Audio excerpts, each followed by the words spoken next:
Всем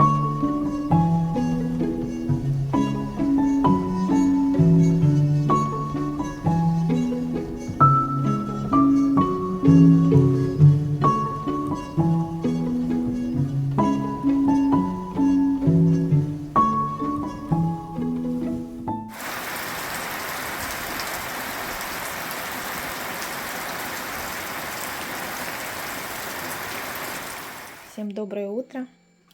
У нас по прогнозам сегодня весь день дождь, и поэтому котята сидят дома. Я их не хочу выпускать, потому что у них будут мокрые лапы грязные.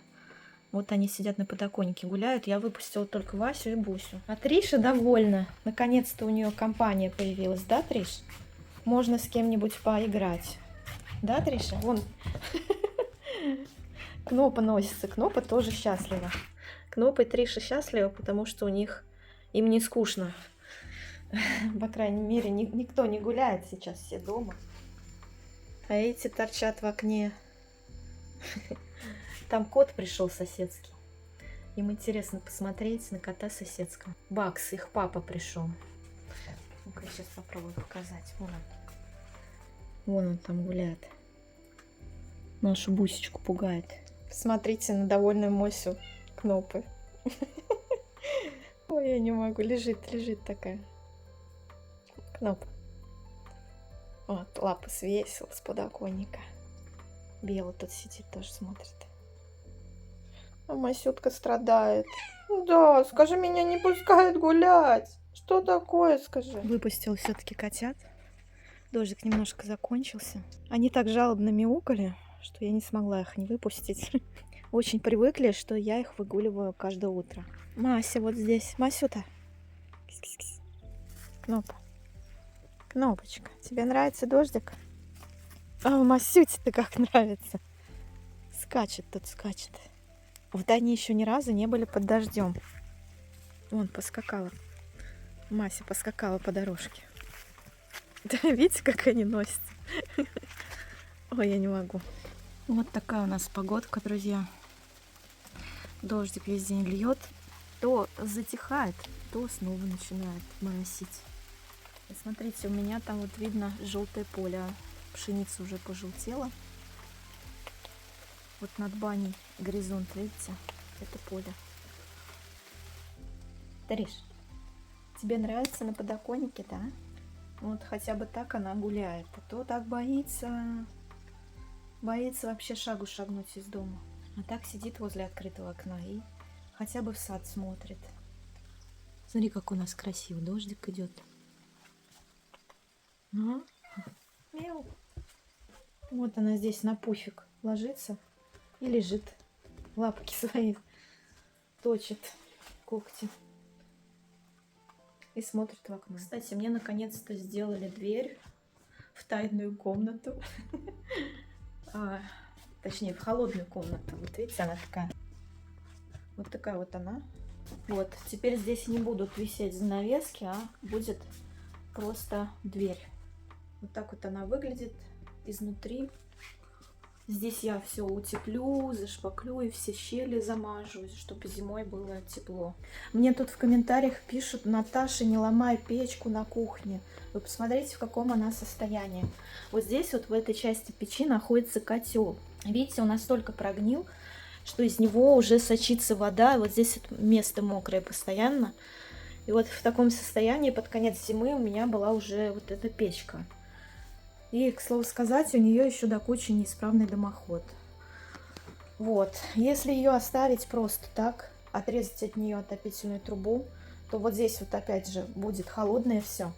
Здесь не будет нагреваться вот эта часть. Нагревается вот только вот это вот, начиная отсюда.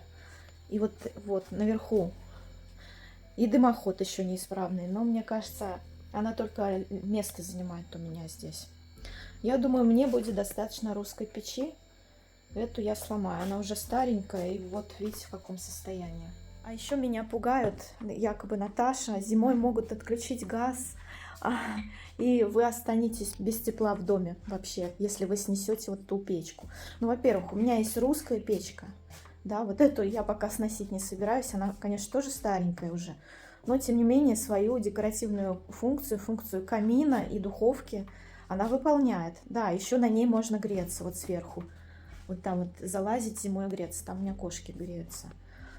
Вот, но я, знаете, не переживаю на тот счет, что если газ отключит и уже нельзя будет топиться той печью. Почему? Потому что у меня есть обогреватели, теперь очень много этих обогревателей, и сейчас я вам один из них покажу. Вот, кстати, один из обогревателей, которым я буду пользоваться, сейчас подробно о нем расскажу. Сделан он из натурального кварцевого песка. Компания Теплоэко такие делает. В общем, чем он мне нравится? Тем, что он медленно нагревается, но при этом очень долго держит тепло и медленно остывает. К тому же он потребляет очень мало электроэнергии. За сутки при активном использовании получается где-то до 3,5 киловатт всего, представляете? К нему в комплект можно приобрести вот такой вот усилитель теплообмена. Благодаря ему обогреватель превращается в конвектор и нагревает гораздо больший объем воздуха, чем без него. В общем, можно его приобрести как в комплекте с колесиками, так и можно его тоже на стену вешать. Есть крепление для него на стену. И вот этот усилитель теплообмена, он тоже вешается на стену, работает от розетки. Вот, и намного усиливает его свойства, скажем так. Продается он на всех маркетплейсах по всей территории России. Ссылку на него я оставлю под этим видео, если вам интересно, и в закрепленном комментарии. Уже почти год я снимаю для вас видео на YouTube. И тут я внезапно для себя обнаружила, что, оказывается, мы с вами не знакомы. О чем я говорю? Вы знаете меня как деревенского блогера, которая переехала из города в деревню, купила здесь домик, живет одна с 6 кошками.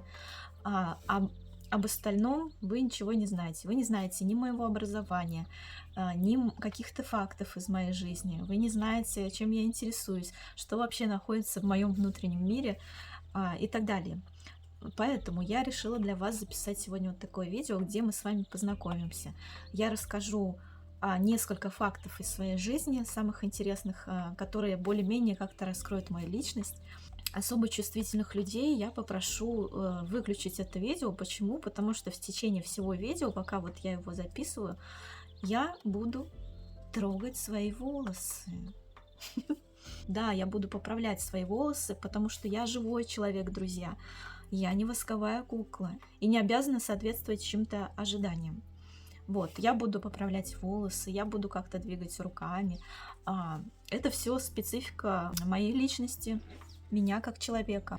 Вот, поэтому будьте, пожалуйста, терпимы, досмотрите до конца это видео. Если вам интересно, кто я все же и почему я стала деревенским блогером вдруг неожиданно, начну с того, что, наверное, расскажу, кто я по образованию, потому что в некоторых моих видео вы уже, наверное, заметили, что я где-то как-то там, тут касаюсь темы психологии и как-то ее немножко раскрываю периодически. Очень многих людей это триггерит, кто-то пишет там в комментариях, да какой она психолог и так далее. Да, я действительно психолог, друзья, у меня есть образование, высшее образование психолога. Я параллельно еще работала психологом. Психологом я проработала 4 года. Работала я в государственном учреждении с детьми из неблагополучных семей, а также с пенсионерами. Друзья, специально для вас нашла старые фото тех времен. Я работала в комплексном центре социальной защиты населения с детьми и с пенсионерами. До сих пор с теплом вспоминаю то время. Мне очень нравилось там работать. Я проводила психологические тренинги для детей и пенсионеров, проводила консультации в том числе. И защищала там же свой диплом, проводила свою исследовательскую работу вот именно на этой работе с этими людьми.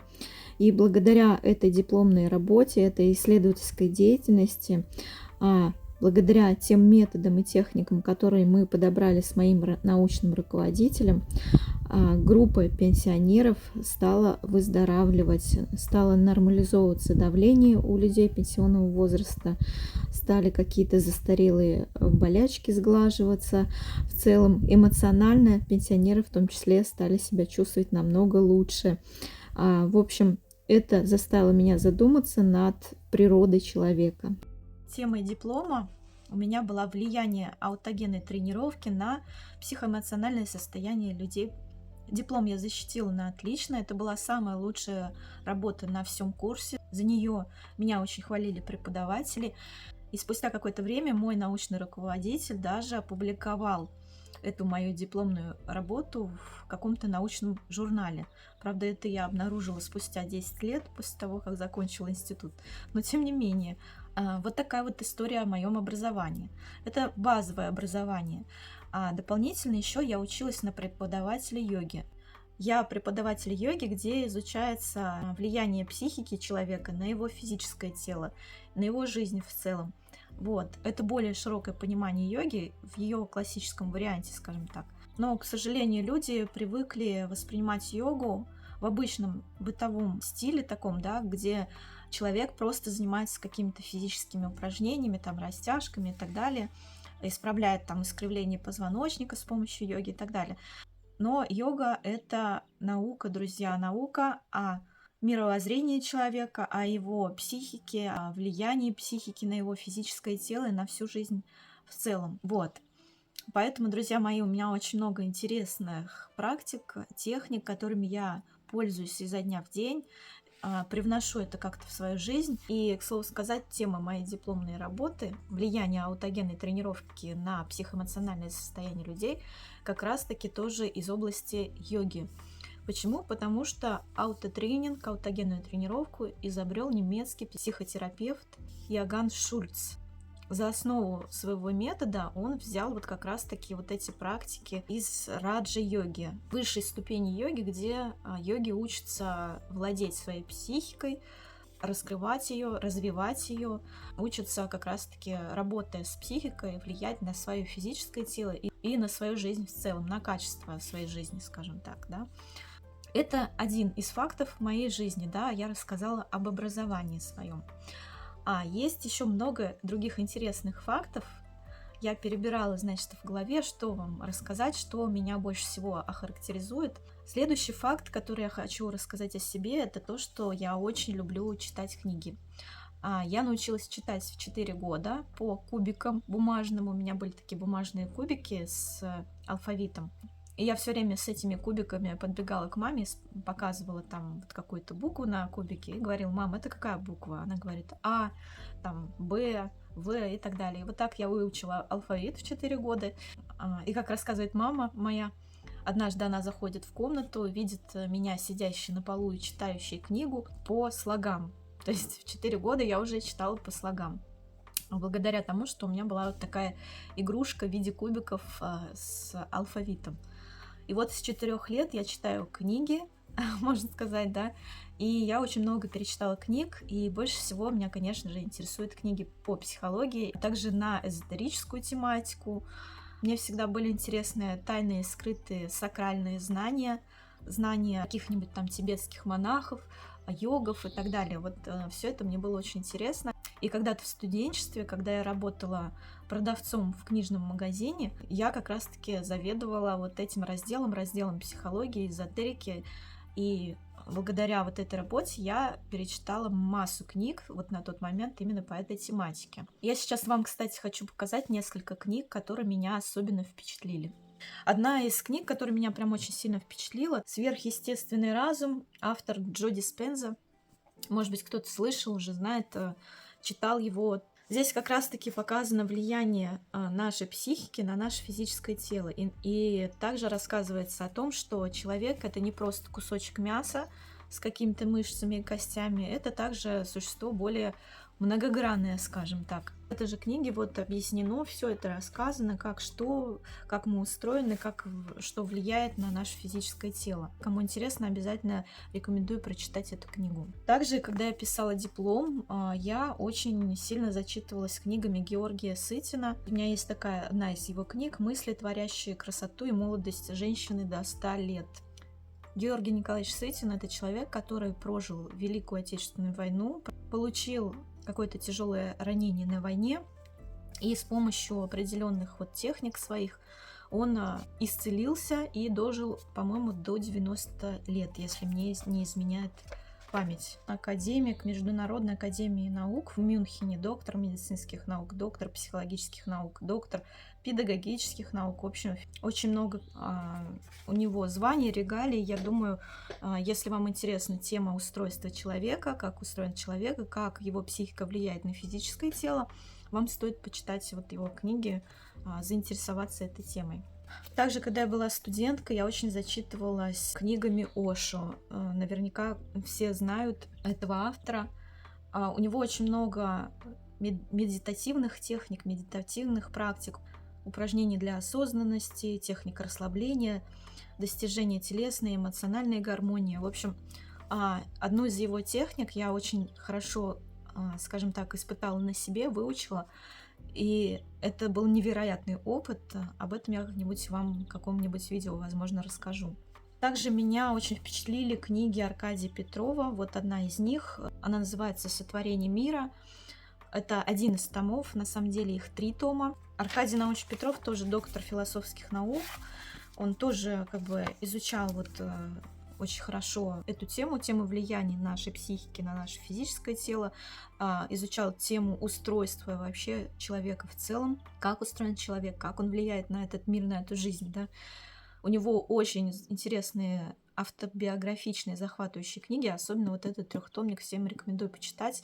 Это перевернет всю вашу жизнь, понимание мира. В общем, вы на жизнь будете смотреть другими глазами благодаря этим книгам. Спойлер небольшой, я вкратце расскажу. Здесь он как раз описывает эпизод из своей жизни, когда он попал в больницу, ему хотели хирурги отрезать почки, и благодаря определенным снам, определенным каким-то состояниям, пока он лежал на обследовании и готовился к операции, благодаря вот этим вот снам и состояниям, он вдруг неожиданно выздоровел, да, и врачи были в шоке, потому что все анализы говорили о том, что почки не функционируют, их нужно отрезать. И человек как-то вылечился от неизлечимого заболевания. В общем, очень интересная книга. Книги, у него очень много книг, рекомендую прочитать. Также хочу вам показать учебник классической йоги и йога-терапии, по которому я училась на преподавателя йоги. У нас в Нижнем Новгороде есть школа йоги Андрея Лобанова. Это тоже врач, йога-терапевт. Он основал школу йоги у нас в Нижнем Новгороде, которая существует уже ни много ни мало, по-моему, 40 лет. Вот. Еще в советские времена человек начинал, и вот весь свой опыт он, можно сказать, вложил вот в свою школу, и в том числе в свои книги. Вот это учебник из его школы, по нему я училась. Здесь, знаете, даются как физические упражнения, так и более-менее раскрывается понимание, суть йоги, работа с психикой также тут затрагивается. В общем, рекомендую почитать. Здесь тоже очень интересно, вам даст понимание, что йога — это не просто физические какие-то упражнения, но и работа с психикой, с нашей и так далее, да, то есть тоже очень интересный учебник. Одной из последних книг, которую я читала, называется «Взрослые дети нарциссов». Автора, к сожалению, не помню. Вот сюда вставлю обложку книги, вы посмотрите. Там тоже рассказывается о наших психотравмах, как наши психотравмы влияют на нашу жизнь. Тут кто-то в комментариях писал, что Наташа, у вас много психологических проблем, много психологических травм. Так вот, друзья, я вам открою секрет, большой такой, да. У всех людей есть эти психологические травмы. Все так или иначе в детстве их получали, и, конечно же, это сказалось на их взрослой жизни. Другой вопрос — это то, как вы с ними работаете или не работаете, с этими психологическими травмами. Живете ли вы с ними просто так, вот как-то барахтаетесь по жизни, или же все-таки изучаете себя и работаете с собой. Вот, я вам показала и рассказала несколько книг, которые меня увлекли, скажем так. Это не все книги. Я вот то, что вот навскидку вспомнила, вам рассказала, да. Если вам будет интересно, кстати, заходите в мой телеграм-канал, пишите мне в комментариях там: Наташа, я бы хотела список всех книг, которые тебе очень понравились. Я, возможно, сделаю такой пост, напишу все книги, которые меня заинтересовали, которые я прочитала и могу рекомендовать. В общем, следующий факт из моей жизни. В общем, после того, как я закончила институт и проработала психологом 4 года, психология меня стала интересовать больше с точки зрения самопознания, чем с точки зрения развития себя вот по этой специальности. Кто учится на психолога, он, конечно же, дальше идет, развивается как-то в своей профессии. А мне психология стала интересна с точки зрения самопознания. И я ушла вот в это именно самопознание, в работу над собой и так далее. Вот, но тем не менее, где-то как-то в своих соцсетях я проявлялась как психолог, делилась, скажем так, своим жизненным опытом и в том числе вот какими-то практиками, техниками, которые мне помогли. И люди, заметив это, стали меня спрашивать: Наташа, подскажи, расскажи, а как сяк. И как-то так негласно по сарафанному радио периодически ко мне приходили люди, которые нуждались в помощи, и которым я помогала теми практиками и техниками, которыми я владела, изучая себя, изучая свой внутренний мир, свою психику, свое тело. Я просто помогала людям, консультируя их периодически, время от времени. Кстати, это и сейчас происходит. Периодически кто-то ко мне обращается за помощью, и я помогаю человеку как психолог, опираясь исключительно на свой опыт, который я прожила, начиная с детства до сегодняшнего момента. И, конечно же, за это время у меня накопилось очень много техник и практик, которыми я владею, различных инструментов в работе с людьми, в работе с собой и с людьми в том числе. И вот, когда я рассказываю о какой-нибудь практике или технике, так вот мимоходом, да, в своих соцсетях, и делюсь там какими-то результатами, люди, конечно же, интересуются: Наташа, расскажи, что это такое, как это влияет. На данный момент у меня даже есть второй видеоканал на ютубе. Я, кстати, уже не веду как год, но тем не менее этот канал все еще существует, и там я как раз-таки делюсь вот этими техниками, практиками, рассказываю о мировоззрении человека, об устройстве человека, как устроен человек, как он влияет на свою жизнь, на качество своей жизни, как работать со своей психикой, со своим телом, чтобы достигнуть, например, определенных целей по жизни каких-то и так далее. В общем, у меня есть этот видеоканал на ютубе, и кому интересно, пишите в комментариях, я дам ссылку. Также у меня есть видеоканал на Дзене, еще один на Яндекс.Дзене, где я рассказываю о таро-терапии. Многие люди, обыватели, воспринимают систему карты Таро как гадание, предсказания какие-то, какая-то магия, там, шарлатанство и так далее.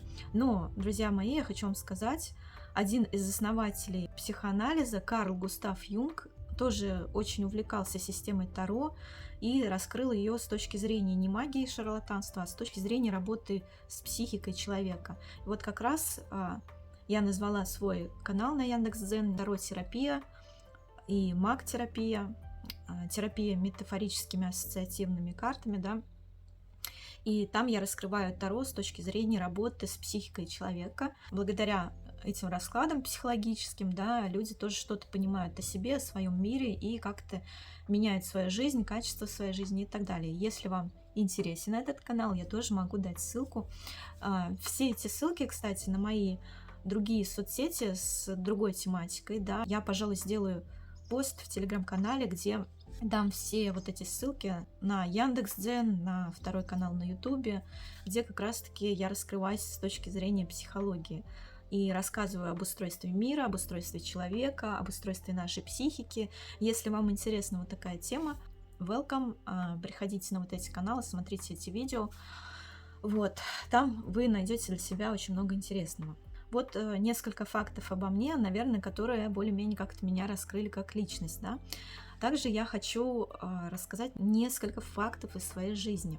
Например, однажды я сломала руку. Ну, в этом ничего нет такого сверхъестественного, да. Многие скажут, что многие ломали руки, ноги, но тем не менее. Я ломала руку 2 раза в одном и том же месте. И мне делали 3 операции на руку. И сейчас у меня на костях стоят титановые пластины. Кто не знал этого факта, вот я вам об этом рассказываю. И даже могу показать, вот есть шрам на руке, как раз после 3 операций, где мне вот здесь шрам есть, вот смотрите. И вот здесь эти шрамы не затянулись, не зажили до сих пор, потому что вот буквально после того, как мне сняли пластины, вот я год с пластинами проходила после первого перелома, И буквально через месяц я опять снова сломала руку после того, как мне сняли эти пластины. Так что даже не было времени, чтобы у меня зажил рубец после второй операции. Как мне сделали третью операцию, поставили снова туда пластины, уже более опытный хирург ставил, и, слава богу, сейчас все благополучно с рукой у меня, но, тем не менее, я стараюсь ее беречь, не сильно нагружать физически. Тут мне многие претензии выставляют о том, что я не делаю каких-то там тяжелых физических работ по дому, по участку, да.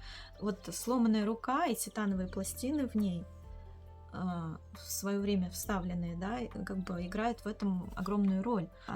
Я для тяжелых работ нанимаю рабочих. Либо кто-то из местных помогает, либо кто-то из специалистов, из мастеров приезжает из города и делает вот какие-то очень тяжелые работы. Вот, по этой причине я стараюсь как-то себя беречь физически, да. И тех, кто меня называет лентяйкой, наверное, не знают вот этого факта. Вот я вам о нем рассказала. Друзья мои, я как-то вот даже будучи в таком положении справляюсь с ситуацией.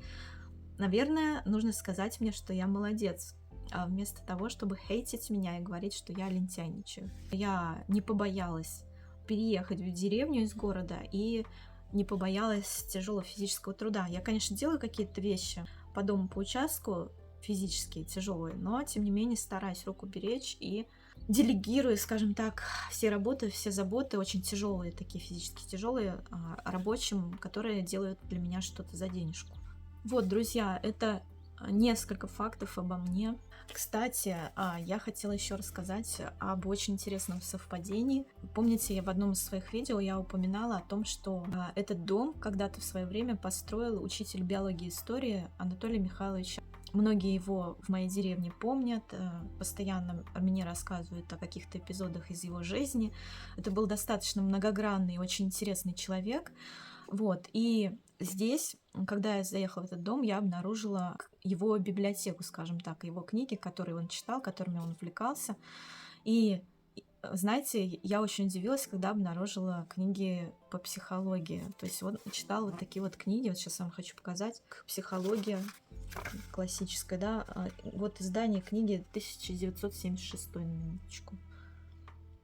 Также вот здесь еще есть одна книга, которая меня очень удивила. Спиридонов, автор «Самовнушение, движение, сон, здоровье».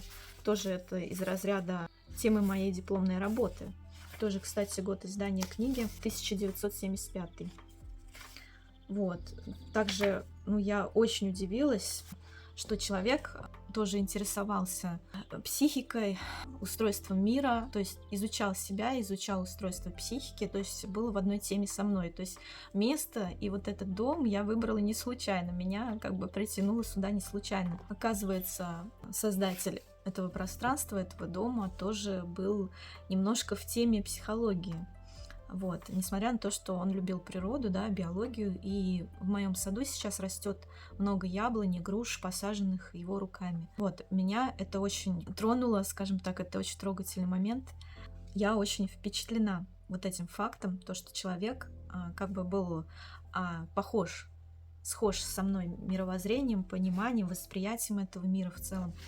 Вот, это одно из совпадений, которое меня очень удивило. В общем, по этому видео вы, наверное, уже понимаете, что я достаточно многогранный такой человек. Меня нельзя поместить в какую-то одну коробочку, где подписать, да, вот это психолог, там, или вот это вот блогер. У меня очень много родов деятельности разных, много интересов. Я сменила очень много работ, я попробовала очень много профессий. То есть, вы понимаете, я не сижу всю жизнь на одной работе и не работаю по специальности. И это, знаете, своего рода наложило отпечаток на мою личность. Почему? Потому что я вижу эту жизнь более многогранно.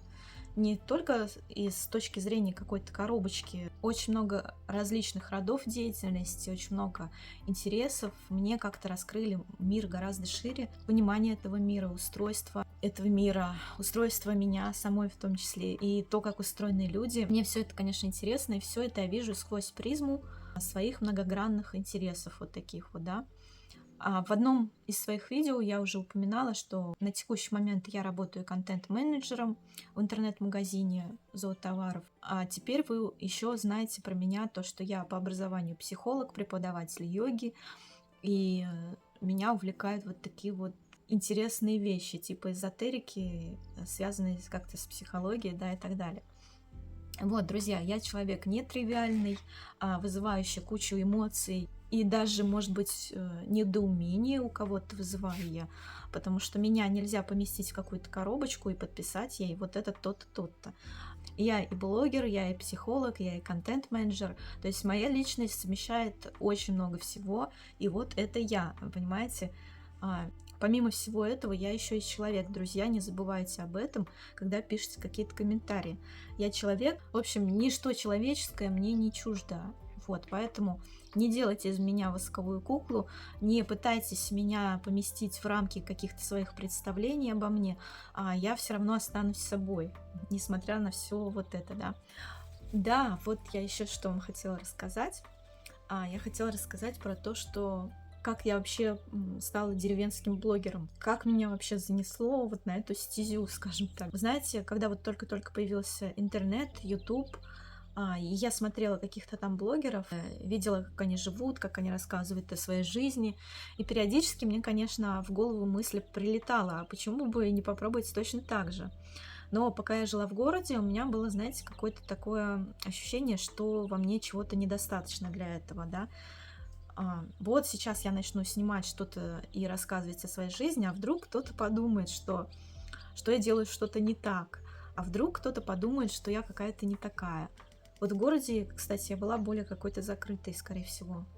И это мне не позволило раскрываться в полной мере. Но когда я переехала сюда, я раскрылась гораздо больше.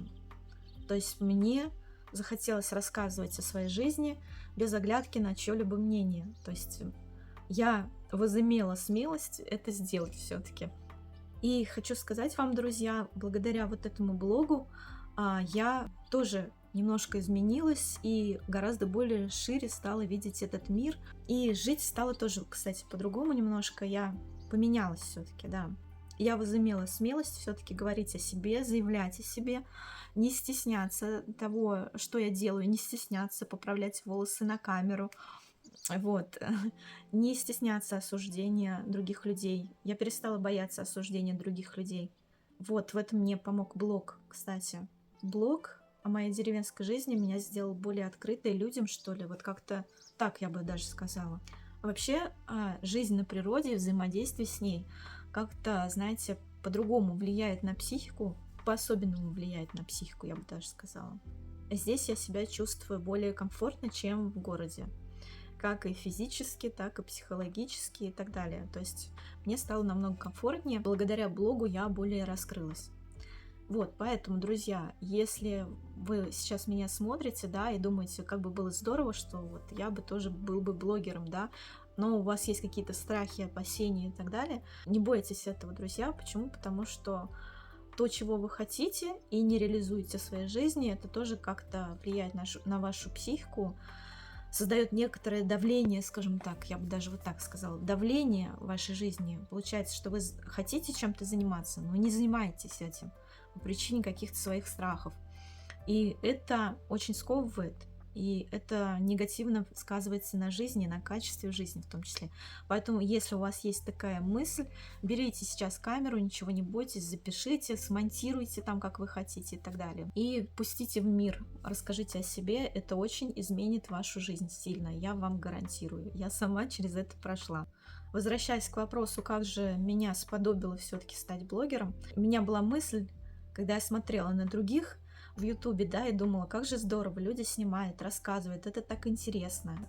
Но мне мешали вот эти, опять же, страхи, как я уже сказала, да, быть не такой для других, какой-то не такой, что я как-то не так что-то делаю, как-то не так выгляжу и так далее. Но вот этот страх как рукой сняло, когда я стала записывать о том, что меня вдохновляет.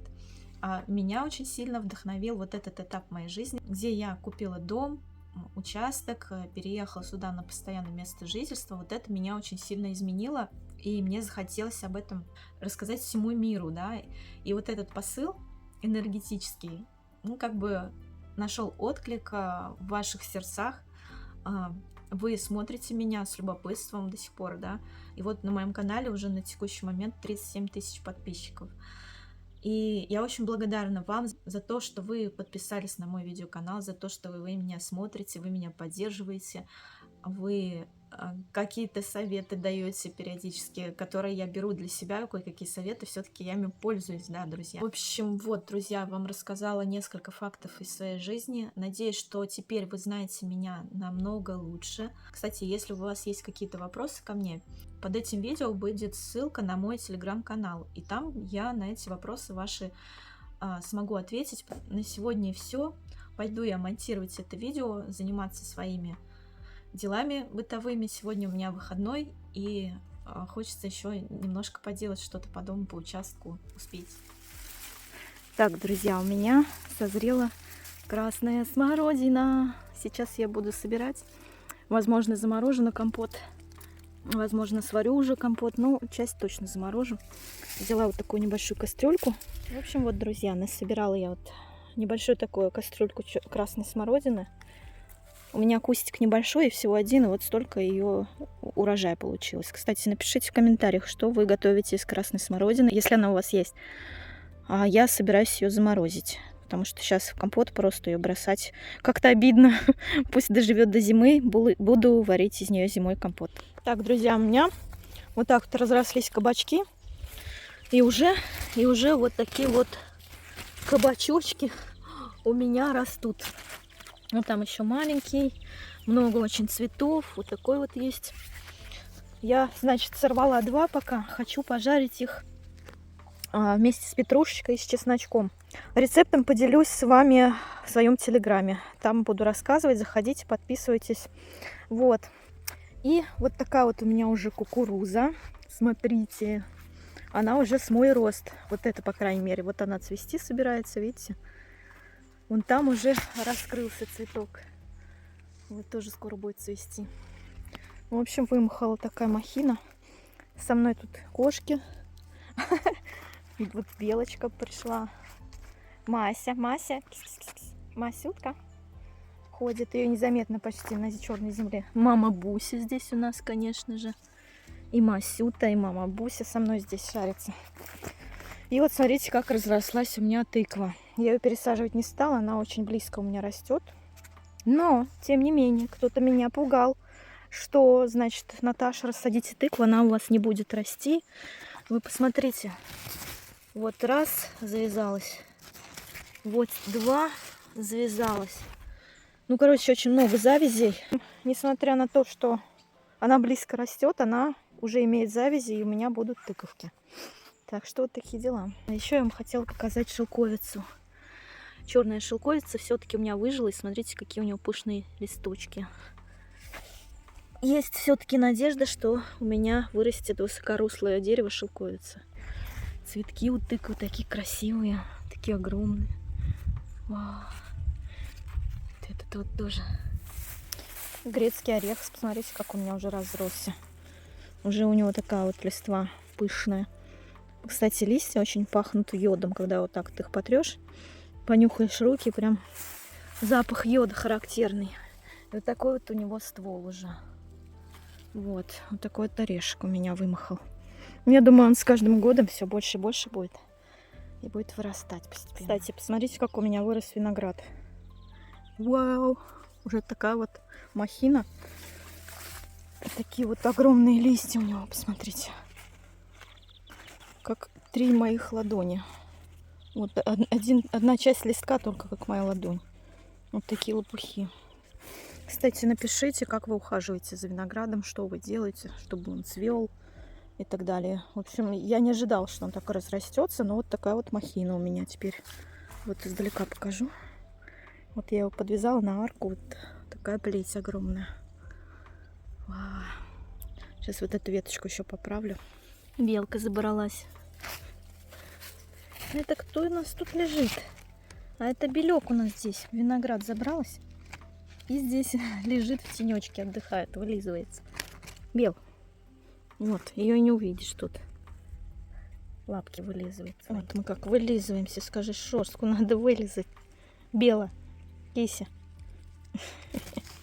Мой сладкий. Собрала еще черной смородины. Сейчас буду замораживать на зиму.